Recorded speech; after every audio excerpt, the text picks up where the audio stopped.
Itorero, Itorero, Itorero. Bienvenue dans votre site. Itorero.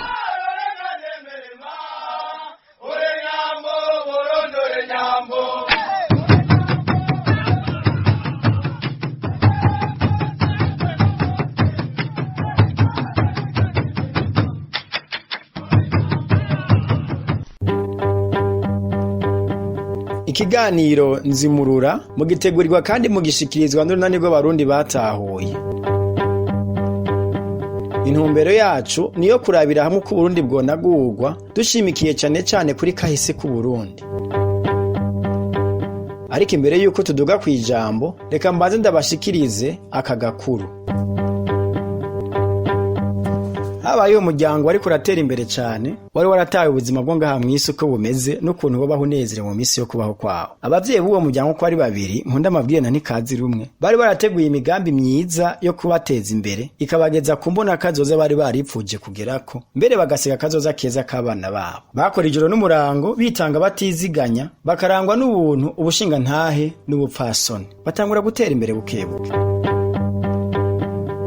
Iterambere ryabo riteresha imiryango imwe itashaka ko abandi bantu batera imbere. Umunsi uri izina nkunda amabwira ahura na Kavamahanga na Ruronona bariko bariyerereza. Baca batangura kuganira. Ruronona ati ewe nkunda amabwire shabura ateye akagongo. Aho nawe uragororoka umutwe ukararika ngufise umugore. Umugore wawe nta mugabo muri kano gace atamuzi. Aguca inyuma ijoro n'umurango. Niwe wenyene gusa utarubizi. Nkunda amabwira ati sa agitangaye Kavamahanga aramwusu ati ivyo nyene wumvise ubana n'indaya igisizi imwe umugore wawe si umuntu. Nkunda amabwira atahamagura adakora hasi ashitse imuhira arengera ku mugore wiwe aregagura amuziza ibintu atazi. Ntikazi rimwe abura yacira na yamira yibaza ico umugabo we yabaye ariko ntiyakimenya. Muri iyo misi akamabona umugabo wiwe akwegana na Ruronona na Kavamahanga. Umunsi umwe ntikazi rimwe yegera umukunzi wiwe amusaba kuva inyuma ya Kavamahanga na Ruronona kuko kuva aho bafataniye umubano w'urugo rwabo waciye utangura kwononekara. Ariko nkunda amabwire we ntavyemere akibwira ahubwo ko umugore wiwe ari mitwe yapanze yo kugira ngo ntashobore kuzaramenya amakuru y'ivyo yirigwamwo n'abagabo muri ico kigwati. Rimwe na rimwe nkunda amabwire ntabona icemeza ko umugore wiwe akora ivyo yarezwe vyose. Akiri kararondera ukuntu umubano mu rugo rwabo wosubira kuba mwiza Kavamahanga nawe na Ruronona bagaca benyegeza ibintu bikongera kuba bibi. Nkunda amabwire na ntikazi rimwe bavyarana abana 8 ariko umubano wabo ubandanya kwononekara. Yakubiswe kera Ruronona yegera ntikazi rumwe aramwikebukanya amubwira ko ari kijuju kuko yemera kwama ku nkoni kandi atacaha yakoze kataciza azopfa abonye nkunda amabwira gihari ko ahubwo akwiye kumwica kuko ataco yonahomba cyane kamaze kuvyara abana 8 bazomufasha kubandanya ya migambi bari baratanguye. Umugambi umwinjiye neza aragenda ategura kumuturirira mu nzu ariko nkunda amabwire ayisohokamwe yababutse umubiri wose ariko ntiyapfa. Ikindi gihe ategura kumuca umutwe ahengera asinziriye ahita nishoka amugeze kabanza kwiruhutsa kuko yari yamaze kwizera neza yuko umutwaro yari amaze igihe kirekire yikoreye agiye kuwitura burundu. Ako kanya nkunda amabwira arikanga arihindukiza aho yotemye izosi asanga atemye igikonjo.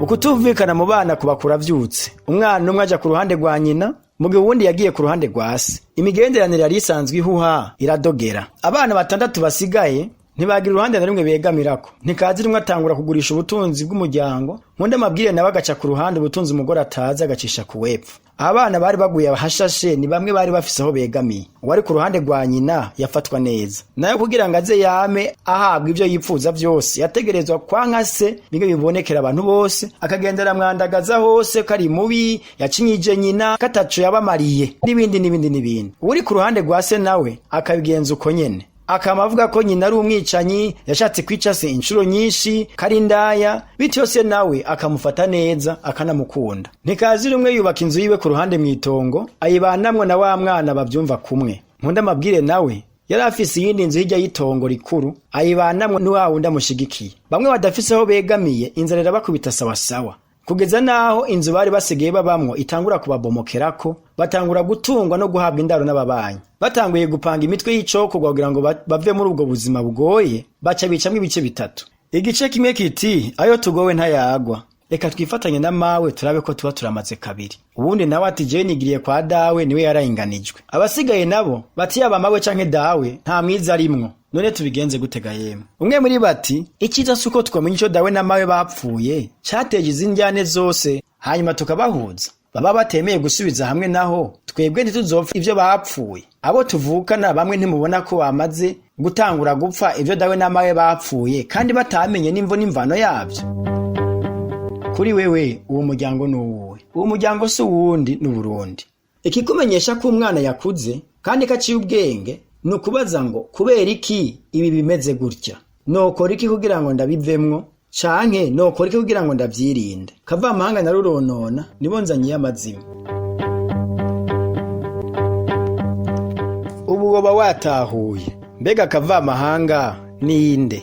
Ruronona we ninde? Ivyo abagabo ko ari babiri tuzobigaruka kido nido mu kiganiro gikurikira. Iyi nkuru mwayiteguriwe n'urunani rw'abarundi batahuye.